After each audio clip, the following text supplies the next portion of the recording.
Okay, तो ये हमारा क्वेश्चन है। In the circuit shown initially there is no charge on capacitors and keys at S1 and S2 are open. ठीक है, जितने भी कैपेसिटर है इस पे स्टार्टिंग में कोई चार्ज नहीं है और S1 और S2 शुरू में ओपन है और ये कैपेसिटर्स की वैल्यू दी हुई है जिसको हम लोग किनारे में अलग से लिख रहे हैं और बताना है कि कौन से स्टेटमेंट इसमें से सही या गलत होंगे। चार स्टेटमेंट चेक करना है। चलो, तो क्वेश्चन स्टार्ट करने से पहले हम लोग कुछ समझ लेते हैं। पहले 1 मिनट बोला है जिसमें हम लोग समझने वाले हैं इनिशियली नो चार्ज का मतलब क्या होता है। इनिशियली नो चार्ज मतलब अनचार्ज कैपेसिटर का मतलब क्या होता है। तो देखो, उसको हम लोग ऐसे समझते हैं, Q equals to C V में अगर Q जीरो हो गया तो V भी जीरो हो गया। मतलब अगर कोई चार्ज नहीं है तो जो कैपेसिटर है वो शॉर्ट सर्किट हो जाएगा। कैपेसिटर को शॉर्ट सर्किट कर देते हैं।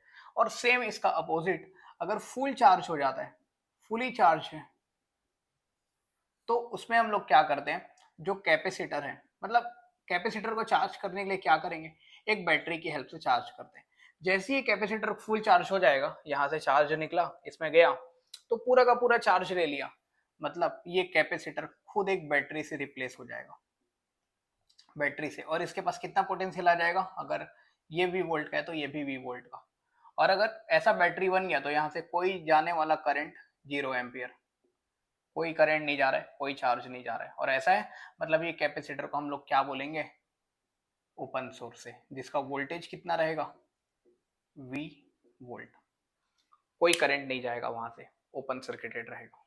चलो, तो यहाँ पास यही होने वाला है, देखते हैं। ये याद रखेंगे, नो चार्ज का मतलब शॉर्ट सर्किट और फुली चार्ज का मतलब ओपन सर्किट, मतलब उसको रिप्लेस कर देंगे एक वोल्टेज सोर्स से। चलो अब देखते हैं क्या बोला है। The keys S1 is kept close for long time such that capacitors are fully charge. S1 को क्लोज रखे बहुत टाइम से और जितने भी कैपेसिटर है उसमें आने वाले सर्किट में सबके सब फुल चार्ज हो गए। चलो, इसका मतलब समझते हैं। और उसके बाद S2 को क्लोज करेंगे।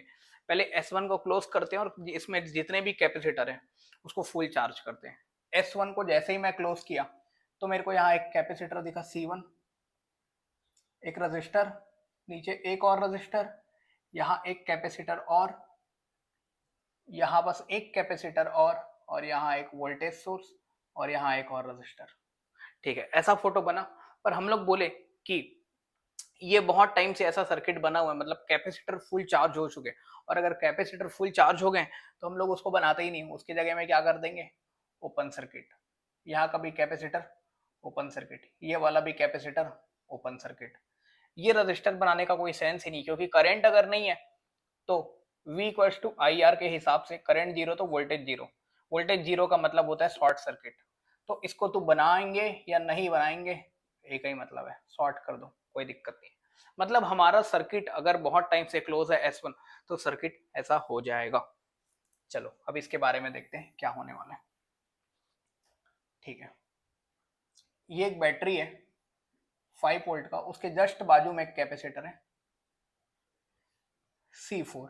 इधर S1 क्लोज है, बिल्कुल क्लोज है। नीचे कैपेसिटर C1 वो भी ओपन। बनाने का मतलब नहीं है, ये 100 ओम भी बनाने का मतलब नहीं है, सीधा सीधा। वहां एक और कैपेसिटर दिखेगा C3।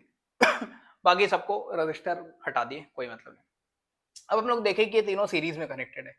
किसमें, सीरीज में। तो इसका इक्विवेलेंट कैपेसिटेंस निकालते हैं। ठीक है, कितना आ जाएगा, 1/C1 C2 C3 करते हैं 10, C4 80 है। तो ये आ गया 80, एलसीएम आ गया 8 10 8, मतलब जो सी इक्विवेलेंट है वो 8 माइक्रोफेराड आ गया। सब मिलके 8 बनेंगे। मतलब क्या है, मेरे पास एक वोल्टेज सोर्स है जिसके पास एक कैपेसिटर है, ये वोल्टेज इसको चार्ज करने वाला है, कितने को, 8 माइक्रोफेराड को। वोल्टेज सोर्स कितने का, 5 वोल्ट का। कितना चार्ज भेजेगा यहाँ से, कितना चार्ज भेजेगा सोचो, Q equals to C V, C 5, 40 microcoulomb. मतलब ये जो बैटरी है ना, ये जो बैटरी है वो 40 माइक्रोकुलम का चार्ज देने वाला है। सीरीज में सबके पास 40 40 जाएगा, सीरीज में चार्ज सेम होते हैं। चलो 40 माइक्रोकूलम निकालने वाला है। अब ये 40 में से इसके पास 40 गया, इसके पास 40 गया, इसके पास 40 गया, तो इसका पोटेंशियल, इसका पोटेंशियल, इसका पोटेंशियल देख लेते हैं कि स्टार्टिंग में उनके पास कितनी पोटेंशियल रहने वाली फुल चार्ज होने के बाद। चलो इसके लिए निकालते हैं। Q equals to C V फिर से लगाते हैं। Q उसके पास 40 है, C4 का कैपेसिटेंस 80, तो V हो गया 40/80 मतलब 0.5 वोल्ट। सेम ये भी 0.5 वोल्ट, और इसमें निकालेंगे तो ये आ जाएगा 4 वोल्ट। बिल्कुल निकाल लेंगे Q equals to C V से। Q है 40 का और C इसका 4 है, नहीं C इसका 10 है, तो V आ गया 40/10 मतलब 4 वोल्ट का। अब देखते हैं क्या हो रहा है। चलो इसके पास 4.5 अब देखते हैं क्या हो रहा है। एक बैटरी है, उसके जस्ट बाजू में एक कैपेसिटर है जो ले लिया है 0.5 वोल्ट। इधर ये दूर में आते हुए एक कैपेसिटर C1 है, ये ले लिया है 4 वोल्ट, और इधर जाते हुए एक और कैपेसिटर है, ये भी ले लिया है 0.5 वोल्ट। ऐसे चार्ज निकला, ऐसे चार्ज मतलब यहाँ बनेगा प्लस, यहाँ बनेगा माइनस, यहाँ आया, यहाँ बनेगा प्लस माइनस, यहाँ ऐसे आया, यहाँ बनेगा प्लस, यहाँ माइनस। ठीक है, मतलब बैटरी की पोलैरिटी याद रखेंगे, इधर plus minus plus minus plus minus. मतलब अगर बनाना रहेगा तो यहाँ बनाऊंगा प्लस, यहाँ माइनस, यहाँ प्लस, यहाँ माइनस, यहाँ प्लस, यहाँ माइनस। ठीक है, वैल्यू भी याद रखेंगे। इसके पास कितना स्टार्टिंग वोल्टेज है 0.5, इसके पास 4 और इसके पास 0.5। आगे बढ़ते हैं। ये काम कर लिए जब स्विच 1 क्लोज रहेगा बहुत टाइम से, तो इतना चार्ज, इतना पोटेंशियल सब कैपेसिटर्स के पास आ जाएगा। नाउ कि S2 is closed eight this time. अब हम लोग जस्ट S2 को क्लोज करने वाले हैं। जैसे ही क्लोज करेंगे उस टाइम पर ये कैपेसिटर के पास कोई चार्ज नहीं है, मतलब ये कैपेसिटर शॉर्ट हो जाएगा, शॉर्ट हो जाएगा। और जैसे जैसे टाइम बढ़ाते जाऊंगा ये कैपेसिटर भी कुछ ना कुछ चार्ज होते जाएगा, और जब बहुत टाइम के बाद उसको फिर से देखूंगा तो ये कैपेसिटर भी ओपन हो जाएगा। पर अभी हम लोग बात कर रहे हैं जस्ट स्विच को क्लोज करने का। जैसे ही क्लोज करूंगा उस टाइम पे तो ये कैपेसिटर शॉर्ट होगा। चलो, तो पुरानी कहानी तो अपने को याद है ना, पुराना भूलना नहीं है। कैपेसिटर ओपन था, कितने वोल्टेज बनाया हुआ था 4 वोल्ट। यहाँ रजिस्टर S1 क्लोज है, S2 को भी क्लोज किया हूं जस्ट। कैपेसिटर 2 शॉर्ट सर्किट हो जाएगा। यहाँ एक रजिस्टर है 30 ओम का, यहाँ एक बैटरी है 10 वोल्ट का। ये कैपेसिटर 2 ओपन है और यहाँ वोल्टेज बनाते हैं 0.5 वोल्ट का, ये 5 वोल्ट का। ये रजिस्टर, ये कैपेसिटर 2 ओपन, और यहाँ नीचे में एक और रजिस्टर 100।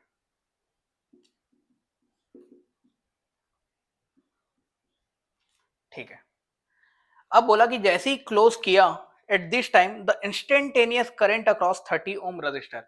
जैसे ही क्लोज करूंगा तो उस टाइम पर इस 30 ओम से कितना करंट फ्लो होने वाला है उसी टाइम पर, क्योंकि अगर टाइम बढ़ाते जाऊंगा तो ये कैपेसिटर धीरे धीरे चार्ज होगा और अपने कगार पे जाएगा ओपन होने के।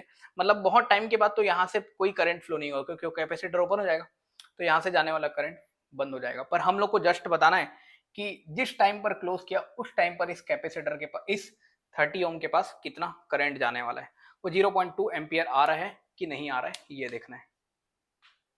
चलो, तो ये कैसे निकालेंगे। हाँ, तो जैसे ही क्लोज किया तो हमारा फोटो ऐसा बन गया। चलो, यहाँ 4 वोल्ट का बैटरी बना हुआ है, बिल्कुल 4 वोल्ट का बैटरी।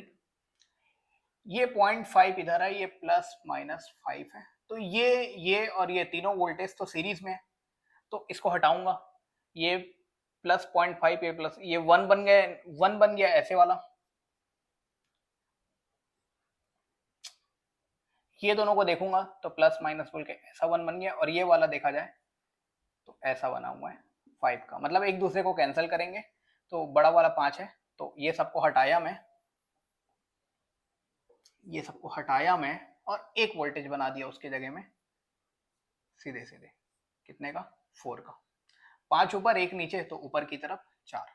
ठीक है, हाँ ये और वो 30 ओम भी था, उसको नहीं बोलते, 30 ओम।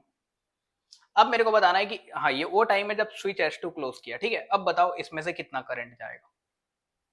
तो अब मेरे को यहाँ से करंट निकालना है जाने वाला, तो हम लोग दो इक्वेशन बना लेंगे, केवीएल लगाएंगे और आंसर आएगा। उससे अच्छा मैं ये देखा कि ये कितने का है, ये 70 ओम का, ठीक है। ये 100 और 30 को एक साथ लिखते हैं, थोड़ा अच्छे से फोटो बनाते हैं। और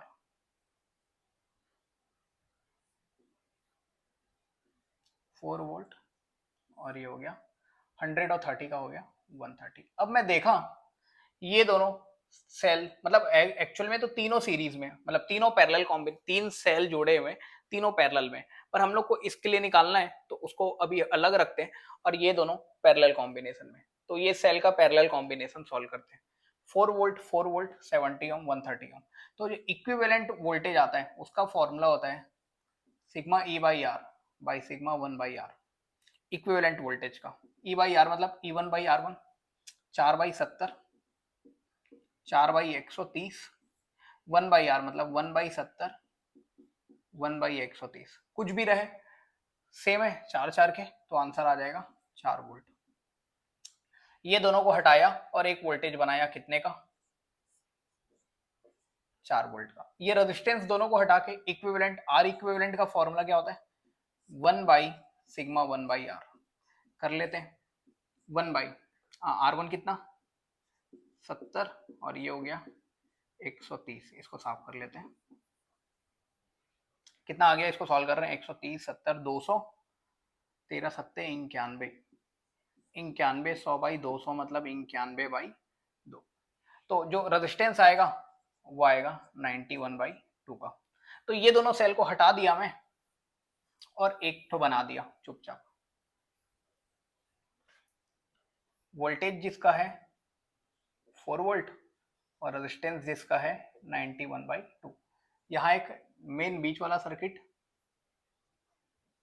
30 और यहाँ एक वोल्टेज लगा हुआ है 10 और इसमें जाने वाला करंट निकालना है। चलो एक सिंपल आंसर है, 10 माइनस 4 वोल्टेज का डिफरेंस बाई 30 प्लस 91/2 कितना आ गया देखो, 6 इंटू 2 30 दूनी 60, 90 और 60 150, 151 मतलब 12/151 इतना करंट जाने वाला है ऐसे, ठीक है ऐसा।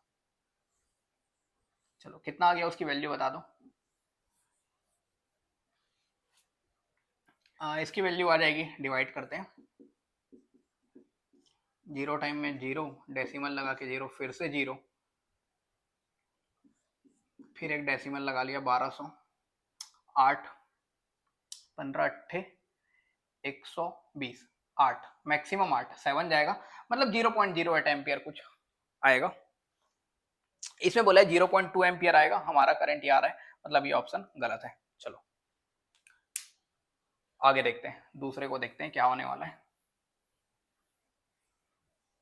दूसरे में if key S1 is kept closed for long time, वही चलना है, S1 क्लोज है, वोल्टेज बनेगा जैसा बनेगा सब था, such that capacitor are fully charge, हाँ ठीक है, the voltage difference between point P and Q will be 10 volt.